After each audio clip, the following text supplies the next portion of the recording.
Fala pessoal aí do Facebook, beleza? O pessoal também que nos acompanha no canal oficial do Milton Neves no YouTube e para você que está conosco também no Instagram do Terceiro Tempo, onde nós já estamos transmitindo. Boa tarde para você que nos acompanha diretamente aqui da redação do Terceiro Tempo. Você consegue... Eu sabia que estava faltando alguma coisa. Atenção, porque de repente se fará a luz aqui que estava faltando. Nossa, chapou tudo agora. Está chapando mesmo, é a luz. Mas enfim, né, estamos aqui diretamente da redação do Terceiro Tempo na Avenida Paulista. Às vezes falta alguma coisa. Para alguns clubes, por exemplo, está faltando futebol. Não é mesmo? Por isso, a nossa pergunta do dia nesta... Quem que mexeu aqui? Esse Kennedy. A nossa pergunta do dia aqui na live do Terceiro Tempo, nesta quinta-feira, dia 27 de fevereiro de 2020. Hoje é aniversário do Adilson Fukuta de Carvalho, meu amigo, meu parceiro, ó, de longa data. Parabéns para ele. A pergunta é a seguinte, e nós vamos justificá-la na sequência. Quem decepciona mais? Qual treinador decepciona mais no futebol brasileiro? O Dudamel, que já está desempregado, já foi demitido lá no Atlético Mineiro, depois da eliminação na Copa do Brasil para o Afogados da Engazeira Futebol Clube, lá de Pernambuco? Ou o Thiago Nunes, técnico do Esporte Clube Corinthians Paulista, que ontem conseguiu um empate aos 46 do segundo tempo contra o Santo André e não vence no Campeonato Paulista há 4 rodadas e está eliminado também da fase preliminar da Libertadores. Ou seja, agora, por que a gente está fazendo essa pergunta? Você pode pensar assim, ô Frank, você é tonto? O Dudamel já foi eliminado da Sul-Americana, foi eliminado da Copa do Brasil, está em 4º lugar no Campeonato Mineiro e fez 10 jogos apenas o Dudamel no comando da equipe do Atlético Mineiro. Nessas 10 partidas, foi derrotado em apenas 2 oportunidades. Venceu 4 e empatou outras 4 nos 90 minutos. 4-4-2. 10 jogos, 4 vitórias, 4 empates e 2 derrotas. O Thiago Nunes, por sua vez, também tem 10 jogos no comando do Corinthians. Nestes 10 jogos, ele tem, atenção, 3 vitórias, 2 pelo Campeonato Paulista e 1 contra o Guarani do Paraguai. Sim, certo? Segundo que venceu, mas não levou. 2-1. Tem derrotas. Tem 3 derrotas no Campeonato Paulista para Água Santa, Internacional de Limeira e Ponte Preta, e 1 derrota na Libertadores para o Guarani do Paraguai. São 4 derrotas e 3 empates, os 3 pelo Campeonato Paulista contra Santo André, São Paulo e contra a equipe do Mirassol. Sim. Então, no caso do Corinthians, é 4-3-3. 4 derrotas, 3 empates e 3 vitórias. Certo? Nos mesmos 10 jogos. E o Corinthians já foi eliminado também da Libertadores e pode terminar a 8ª rodada do Campeonato Paulista fora da zona de classificação do seu próprio grupo. Mais do que isso, pode até terminar como lanterna do grupo. Hoje ele é segundo e está atrás da equipe do Guarani. Ambos empatados com 9 pontos ganhos. Só que Guarani, Red Bull Bragantino e Ferroviária vão jogar ainda na rodada. O Guarani, se empatar, já fica com 1 ponto a mais do que o Corinthians. O Guarani, na realidade, já está na frente do Corinthians. Pode perder aí, se for, de repente, goleado, aí nos critérios de desempate, o Corinthians pode acabar ultrapassando. Mas se o Guarani empata, já se garante à frente do Corinthians, com 10 pontos. O Corinthians ficaria com 9. O Red Bull, se vence, o Bragantino tem 8, pode ir a 11, vencendo, ultrapassa o Corinthians. E a Ferroviária, que tem 6 pontos ganhos, se vencer por 1-0 já cola no Corinthians, fica com os mesmos 9 pontos. Mas se vencer e joga contra o Botafogo, lá em Araraquara, se vencer por 2 gols de diferença, se vencer por 2-0, por exemplo, já ultrapassa também o Corinthians. Então a situação do Corinthians não é fácil, tem muita gente vendo coisas boas no Corinthians. Eu também acho que a mudança ela pode ser boa e efetiva. Só que assim, primeiro, é cultural do futebol brasileiro, o resultado tem que acompanhar. Se o resultado não acompanha, fica difícil para o treinador, por melhor que seja a intenção, por melhor que seja a proposta. E a gente entende, a gente percebe que a proposta do Thiago Nunes é boa. Agora, será que os jogadores do Corinthians estão preparados para isso? Será que os jogadores do Corinthians estão comprometidos a ter essa entrega de jogar do jeito que o Thiago Nunes pretende? E mais, será que os jogadores do Corinthians têm as características técnicas necessárias para desenvolver o futebol de acordo com aquilo que o Thiago Nunes pensa? Ah, tudo bem, ele que comanda o elenco, ele que indicou contratações e etc. Mas são algumas perguntas aí que carecem de respostas. O que eu digo é o seguinte, em 10 jogos, em pouco mais de um mês, eu esperava mais do que pífias 2 vitórias no Campeonato Paulista. Mesmo, muitas vezes jogando melhor que o adversário. Era para se esperar um pouquinho mais. Estou sendo imediatista? Não, acho que não. Acho que na média, elas por elas ali, no equilíbrio do campeonato, o Corinthians poderia ter vencido aí outros jogos. Ou você vai me dizer que perder para o Água Santa é normal? Perder para o Internacional de Limeira é normal? Empatar com o São Paulo é normal. Então, assim, eu acho que tem coisas aí que, mesmo não tendo ainda o entrosamento e etc., o Corinthians poderia também, pelo menos em termos de resultado, apresentar, entregar algo melhor para o seu torcedor. Repasso a pergunta do dia aqui para o Lucas Reis e peço a você que responda também aí. Quem é que decepciona mais, afinal de contas? O Dudamel, que já está desempregado, pode voltar para a Venezuela, PT saudações, 8 jogos, 4 vitórias, 4 empates e 2 derrotas, ou o Thiago Nunes, 10 jogos, 3 vitórias, 4 empates, 3 vitórias, 3 empates e 4 derrotas em 10 jogos também. Dudamel, 2 eliminações, Thiago Nunes, 1 eliminação, não foi eliminado da Copa do Brasil, porque não entrou ainda na Copa do Brasil, né? Então não tem como ser eliminado, mas numa situação assim, eu diria, desconfortável até no Campeonato Paulista, que aqui entre nós, para se classificar para a próxima fase, mesmo jogando mal para os grandes clubes, é uma baba, é uma teta. Você participa aí, curtindo, comentando e compartilhando as nossas lives aí nas redes sociais, tá bom? Conto com o seu compartilhamento para ajudar a gente. Tudo bem, Lucas? E aí, Frank? Minha explanação foi um tanto quanto longa, né? Eu diria. Talvez eu me alongue um pouquinho também. Então fica à vontade que eu vou compartilhar. Vamos lá. Já para responder de cara a pergunta, eu acho que o trabalho do Dudamel é um pouquinho mais decepcionante que o do Thiago Nunes.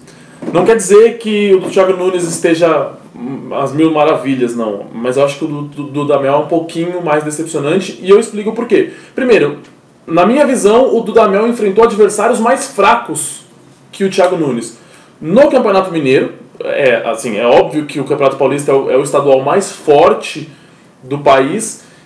Logo, o Atlético Mineiro enfrentou adversários mais fracos no seu estadual em comparação àqueles que o Corinthians enfrentou. O Corinthians pegou um bom time do Mirassol, por exemplo, pegou uma Ponte Preta, que é um time que oscila entre Série A e Série B, jogou clássico, enfim. E fora o Campeonato Estadual, o Atlético do Dudamel caiu na Sul-Americana, na primeira fase, para um time pequeno da Argentina, e caiu na Copa do Brasil. O Atlético já é a segunda fase também da Copa do Brasil, para um time que não é nem pequeno, com todo respeito ao Afogados, é um time que tem 7 anos de existência, é um time muito pequeno.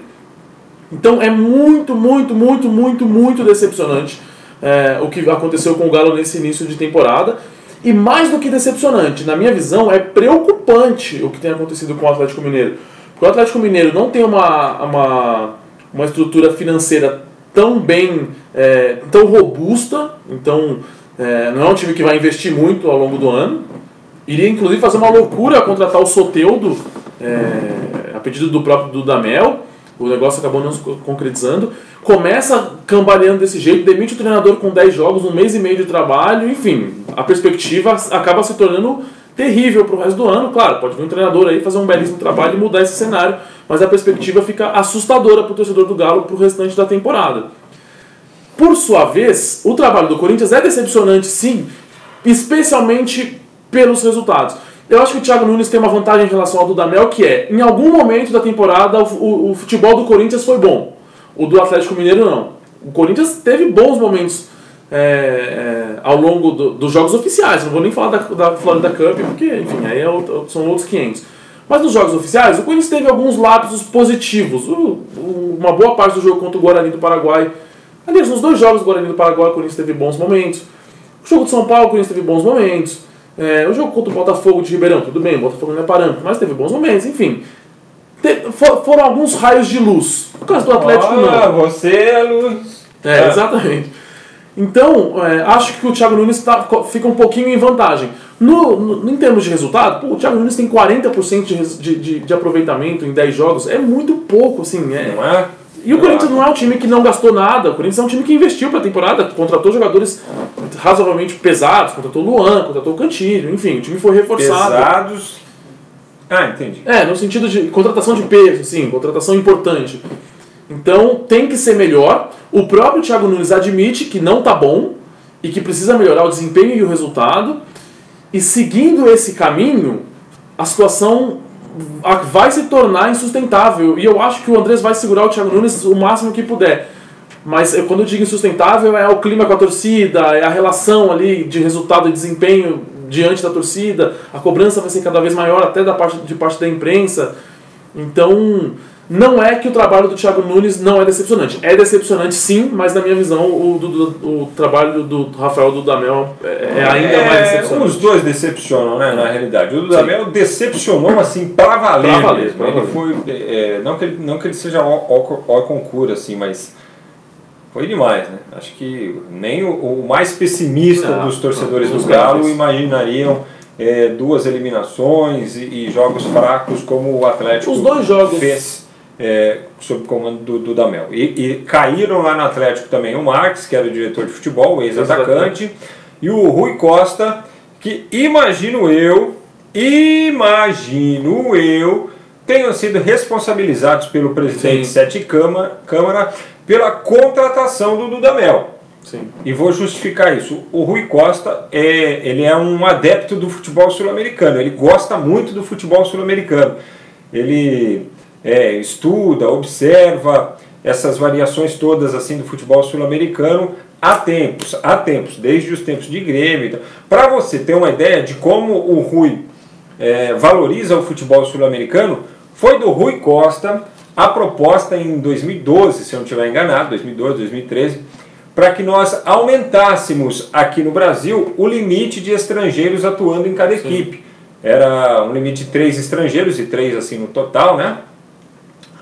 E através de um projeto do Rui, de uma sugestão do Rui, a CBF nós passamos de 3 para 5, podendo ter 6 estrangeiros na equipe, né, no grupo.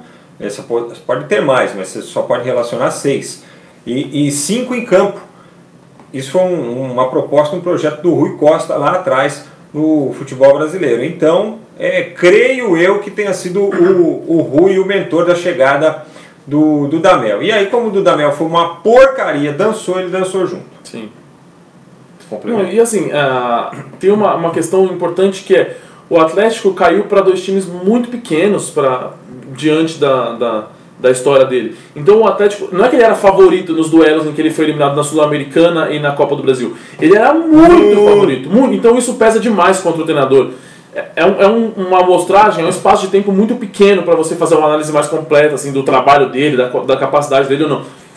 A questão é que esses resultados tornam a situação quase que indefensável. É muito difícil segurar nesse sentido. Olha só, vamos começar com as mensagens aqui dos nossos internautas, da nossa audiência, começando pelo YouTube. Pelo YouTube, o Carlinhos Alberto. Boa tarde, sucesso. Aqui é o Carlos Alberto de Mogi das Cruzes. Transmissão está boa, hein? Treinador bom para outro time. No timão não dá, se referindo ao Thiago Nunes. Valeu, Carlinhos de Mogi. Cassiano Santana, agora no Facebook. Boas, Japão na área. Andressa Rodrigo, manda um bom dia aqui pra gente. Bom dia pra vocês. Paulo Eduardo Batista Pelazzi, tô achando o Diniz excelente perto desses aí. KKKKK. Andressa Rodrigo, infelizmente não é o técnico que faz o time só andar. Treinador manda. Manda ele ou não manda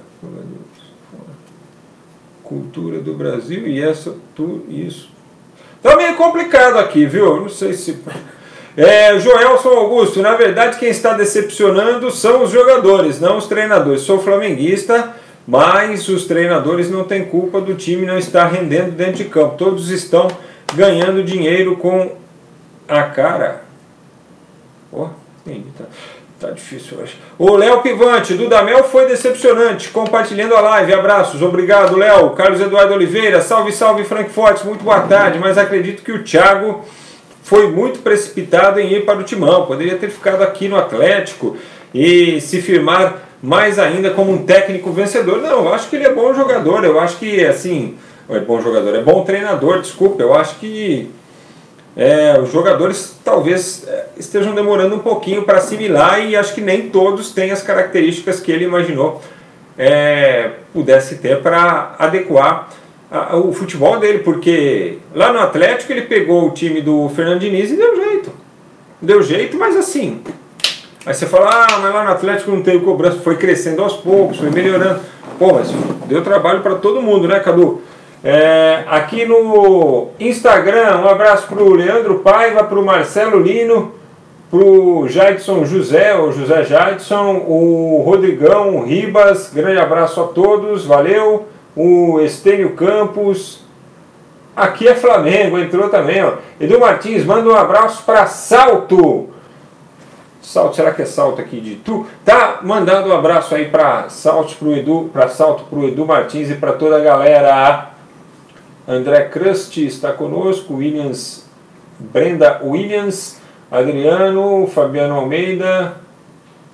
Bom dia, bom tá o meu Bahia, tá mesmo. Ontem venceu o Nacional do Paraguai mais uma vez e se classificou na Sul-Americana. Bom, vamos falar então de Corinthians 1, Santo André 1. O empate do Corinthians veio aos 46 do segundo tempo. O Santo André continua com a melhor campanha do Campeonato Paulista e quase venceu mais uma, né? Sim. Já adianto, acho que o Thiago Nunes errou ao sacar o Bozelli do time titular. Sim. E errou mais ainda ao tentar justificar a saída do jogador, porque diz o seguinte: tentei adequar o meu time às características do Santo André. O Thiago Nunes, desculpa, você está treinando o Corinthians, irmão. Você não pode jogar contra um time pequeno e fazer o Corinthians se adequar ao time pequeno. Com todo respeito ao meu Santo André, o time da minha cidade, do meu coração. Desculpa, irmão. É o time pequeno que vem jogar contra o Corinthians na casa do Corinthians e o Corinthians tem que se adaptar ao time pequeno? Que balela, hein? Quando começa com essas justificativas erradas também, é meio caminho também para sair fora, viu? Eu vi muita gente falando que o Corinthians não merecia perder ontem pelo volume de jogo. O Corinthians teve 66% de posse de bola e é um volume, de fato, significativo. Finalizou 21 vezes, esse número é importante, 21 finalizações, 6 no gol. Você finaliza 21 vezes, apenas 6. 21 vezes, apenas 6 você acerta o gol. É um aproveitamento muito baixo. O Santo André finalizou 2 vezes, acertou e fez um gol. Quer dizer, isso é um aproveitamento maravilhoso. No caso do Corinthians, é um aproveitamento lamentável. Você finalizar 6 vezes no gol e nem sei dizer quantas foram de fato perigosas. Então o Corinthians tem aquele teve, na maior parte do tempo, aquele falso domínio do jogo, em que você tem a sensação de que você está pressionando o adversário, mas você não está amassando, você não está criando perigo o tempo inteiro, você não está sufocando, você não está fazendo o goleiro adversário operar milagres. Acho até que o Fernando Henrique falha no gol do Corinthians. Eu concordo plenamente da saída do Bozelli, concordo que foi equivocada a saída do Bozelli. O Bozelli começa o ano muito bem, e ele é um atacante que dá muita alternativa. O cara é artilheiro, é um dos artilheiros do campeonato. Ele dá muita alternativa para os companheiros, porque ele sai muito bem da área, ele consegue dar boas assistências. O jogo contra o Santos teve alguns momentos em que o Bozelli funcionava jogando quase no meio campo, servindo os jogadores de velocidade pelos lados. Enfim, não teria tirado o Bozelli. Se ele quisesse colocar os dois meias, como de fato colocou o Pedrinho e o Luan, coisa que eu não imaginava que ele fizesse, minha visão seria tirar o Wagner Love, porque é o Love quem está deslocado ali no ataque, entre aspas, né? Eu manteria o Bozelli pela fase e pela capacidade do Bozelli. Agora, eu vou bater um pouco nessa tecla, porque eu acho que tem que defender um pouco também algumas ideias. o Corinthians segue tendo um padrão, o Corinthians segue tendo uma ideia de jogo sendo imposta ali no time. Em alguns momentos virou chutão na área, até pelas condições do gramado, e esse é um detalhe também que a gente pode bater, porque foi muito esquisita a drenagem da Arena Corinthians ontem. Então o Corinthians jogou muita bola na área, com 20 e tantos minutos o Gil já virou centroavante, enfim. Mas ainda assim o Corinthians foi um time de bola no chão, trocou quase 500 passes ao longo do jogo. Enfim, um time que encarou a partida dentro das suas ideias. Acho isso positivo. Não significa que vai dar certo sempre, mas eu acho que é uma questão de evoluir com o passar do tempo. Se tiver tranquilidade, se tiver calma e se tiver respaldo, acho que a tendência é melhorar. Boa tarde, meu Mengão tá impossível. E a falta que o Fagner fez, que originou o gol do Santo André? Tinha que ser cartão vermelho direto. O que vocês acham? Eu acho que ela foi mais dura do que o normal, em função do estado do gramado também, né? Da chuva ali quando ele escorregou. Mas é o Fagner, né? Acho que o cartão amarelo ali naquele momento ficou de bom tamanho, mas acho que o Santo André deveria ter explorado um pouquinho mais isso. Ter jogado para cima do Fagner. O Santo André joga um futebol raiz, preciso registrar isso aqui, né? Então faltou ao Santo André, eu diria, para controlar um pouquinho mais o jogo, ser catimbeiro mesmo, ser mais sul-americana raiz, Libertadores raiz, assim. Percebe-se que o time do Corinthians ficou imediatamente nervoso após o gol do Santo André. O Santo André poderia ter aproveitado isso. O Luan já quis sair brigando ali com o meio mundo. Provoca o cara, provoca um cartão, uma expulsão do cara, poderia complicar ainda mais a situação do Corinthians. Acho que faltou essa experiência, talvez até porque na cabeça dos jogadores do Santo André o pensamento era justamente oposto. Não vou fazer nada disso que o técnico Frank está pedindo, porque nós não concordamos com isso. A gente quer, dentro das nossas limitações, das nossas possibilidades, jogar futebol. Talvez tenha sido isso. E aí, graças a Deus, que eu não sou o técnico do Santo André, é o Paulo Roberto, né? Gerveli Reis, Thiago não era o melhor técnico paulista, kkkk. Eu acho que eu sei o que você está se referindo. Wellington Freitas Paiva, fala do Gesualdo. Não. Daqui a pouco a gente fala, brincadeira. O Marcos Castilha, olha lá, o Flamengo não jogou com o Del Valle, jogou contra a altitude. O Del Valle não tem a mesma qualidade que o Flamengo nunca. O Maraca é nosso, mas óbvio que o Del Valle não tem a mesma qualidade que o Flamengo. Ver se tem mais alguém aqui no Insta pra gente mandar alô. Edu Martins, já mandei, seu abraço para Salto. Cantor Lino Oficial, chupa Corinthians. Que isso, rapaz? Barbosa Ellison, Mengão campeão de tudo esse ano. Desse jeito vai ser mesmo. Bom, e nós tivemos também ontem a vitória do Flamengo sobre o Independente Del Valle, 3-0, aí o jogo no Maracanã, valendo a Recopa Sul-Americana. Flamengo, terceiro título em 10 dias, título de primeiro turno de campeonato estadual, que não vale nada, tem que ser comemorado também, porque não vale nada, afinal, valeu o credenciamento para a decisão do campeonato, né? Eu acho que assim, campeonato estadual, tem um só campeão estadual, né? Aí no campeonato estadual você subdivide, tem o campeão do primeiro turno, campeão do segundo turno, mas tudo bem, teve taça, teve título. Se o seu time estiver na fila, sei lá, 15 anos, aí ganha o primeiro turno do campeonato estadual, sai da fila? Não sai, né? Então não dá. Eu também não compro muito essa de 3 títulos em 2 semanas, não. Agora, o título de ontem era esperado, né? O nosso amigo comentou que o Independente Del Valle não tem o nível do Flamengo, mas não tem mesmo, assim. Se ele viu alguém falando que tem, olha, desculpa, não tem. É um bom time, é um time forte e que encarou o Flamengo de novo, mais uma vez encarou o Flamengo. Só um dado curioso, o Del Valle teve mais posse de bola que o Flamengo ontem, jogando no Maracanã. Que o Flamengo teve um jogador expulso, tudo tempo, isso. Né? Mas enfim, quer dizer, buscou o jogo, botou a bola no chão, tentou, enfim, buscou alternativas. É um time que marcou 2 gols do Flamengo no jogo de ida. Agora, no frigir dos ovos, a qualidade técnica quase sempre faz a diferença. E aí, em noites inspiradas de Gabigol, de Gerson, fica muito difícil de segurar o Flamengo. Esse título, sim, assim como a Supercopa do Brasil, vale como título, é um título robusto, é um título importante. Primeira taça internacional sendo conquistada pelo Flamengo no Maracanã. E é o Flamengo comprovando o seu favoritismo nesse início de temporada. Na Libertadores, lembrando que Flamengo e Independente Del Valle estão no mesmo grupo, sim, na fase de grupos da Libertadores, no grupo A, ou grupo 1, grupo A. Que terá também o Júnior de Barranquilla, que é o adversário de estreia do Flamengo, semana que vem lá em Barranquilla, o time do Miguel Borja. E terá também a companhia do Barcelona de Guayaquil, Barcelona do Equador, que ontem goleou o Cerro Porteño jogando fora de casa por 4-0. Pasmem. Então o Barcelona de Guayaquil também está no grupo A da Libertadores. Tivemos também a vitória do Internacional sobre o Tolima por 1-0, gol do Paulo Guerreiro, jogada do D'Alessandro, que depois foi expulso no segundo tempo, né? Não atuará na primeira partida. Então, gente, vai ter Grenal na Libertadores deste ano. Isso aí é uma grande atração para a Libertadores, hein? Uma grande atração. A gente torcia também pelo derby, né? No derby paulista com Palmeiras e Corinthians, não se concretizou, mas o Inter confirmou o favoritismo. O Inter tem uma questão que é importante a gente destacar. Eu acho que eu já falei isso em algum outro momento, que é o fato de não conseguir ainda ser um time tão agudo. Então o Inter ontem teve o domínio total, mas teve o domínio do jogo, trocou passes a rodo, assim, foram mais de 500 passes, teve mais posse de bola, finalizou mais com o adversário, teve volume, mas não conseguiu ser um time tão agudo, um time que pressiona de fato o adversário, que encurrala o adversário. Isso é um problema, ganha de 1-0, tomou alguns sustos, o Tolima encarou até de certo modo o Internacional e criou algumas oportunidades.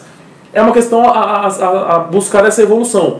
Mas o Inter também é um time que tem a perspectiva bem positiva, né? O Eduardo Cudê é um treinador que ontem mesmo ele falou, olha, o meu futebol é de buscar o ataque e eu sempre vou me preocupar mais em atacar do que defender, acho isso bacana, acho isso legal, e o Inter aos poucos vai ganhando essa cara, consegue a classificação, teremos 2 Grenais no mínimo, né, na Libertadores, vai ser um atrativo e tanto, e a gente fica então com uma expectativa absurdamente alta para esses 2 duelos na fase de grupos.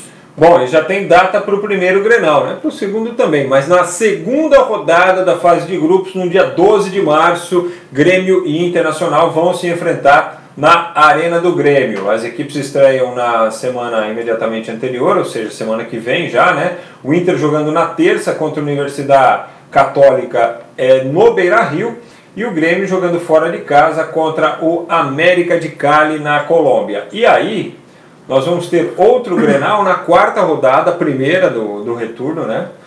No dia 8 de abril. Então, em menos de um mês, serão 2 Grenais, com possibilidade de repente, a gente ter mais Grenal no meio aí pela disputa do Campeonato Estadual. Já tivemos um esse ano com a vitória do Grêmio na semifinal do primeiro turno, gol do Diego Souza. E o outro vai ser, então, no dia 8 de abril, lá no Beira-Rio. E as 2 equipes se classificando, né, que eu acho que é uma tendência nesse grupo, aí o couro pode comer no mata-mata da Libertadores. E seria o mais longe em uma competição que Grêmio e Inter se enfrentariam. Assim, eu falo, só para explicar, o Campeonato Estadual está aqui, o Campeonato Nacional está aqui, a Copa do Brasil está aqui, a Libertadores está aqui. Um Grenal na Libertadores talvez seja o mais distante que esse duelo chegou, né? Enfim, seria bacana. Seria muito legal uma decisão de semifinal, uma final de Libertadores Grêmio e Inter, seria incrível. Olha só, hoje o Guarani do Paraguai vai consolidar sua condição de integrante do grupo do Palmeiras, vai receber o Palestino lá no Paraguai, mas já goleou na primeira, né? 5-1, então tá mais do que com a classificação encaminhada o Guarani do Paraguai para entrar no grupo do Verdão. E aí, na primeira rodada, eu já vou considerar aqui, vai enfrentar o Bolívar em casa já na semana que vem para o Guarani do Paraguai. Não sei que aconteça uma catástrofe, né? Mas deve ser ele a entrar no grupo do Palmeiras. O Palmeiras estreia contra o Tigre na quarta-feira, lá na Argentina, 7h15 da noite. Então, no grupo do Palmeiras, Bolívar, Palmeiras, Tigre e o Guarani do Paraguai. Deixa eu ver aqui. Só eu que achei o jogo do Inter ontem horrível? Não foi só você não. O jogo foi bastante criticado porque o Inter ainda não atingiu aquele nível que o torcedor do Inter está esperando, mas vai chegar lá, nas mãos do técnico Eduardo Cudê. Hoje nós teremos mais jogos também aí de Copa do Brasil, de Copa Sul-Americana. Eu ia ler umas mensagens aqui, mas acabei recebendo uma ligação, né? Ai, Jesus amado. Deixa eu ver aqui. Era o Bruno Luiz.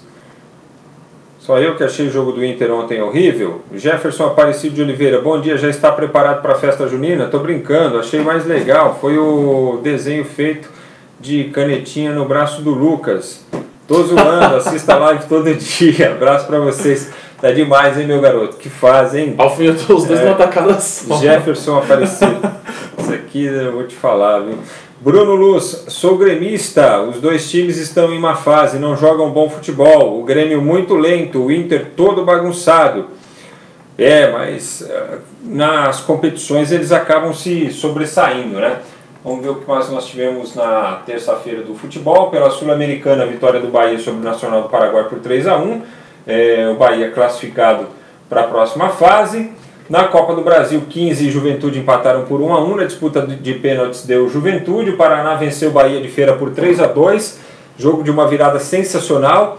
O Bahia de Feira vencia por 2-0 até os 47 do segundo tempo. O Paraná fez 3 gols. Um aos 46, outro aos 47 e outro aos 53 minutos da segunda etapa. E se classificou um jogo épico. Um gol de falta do Renan Bressan.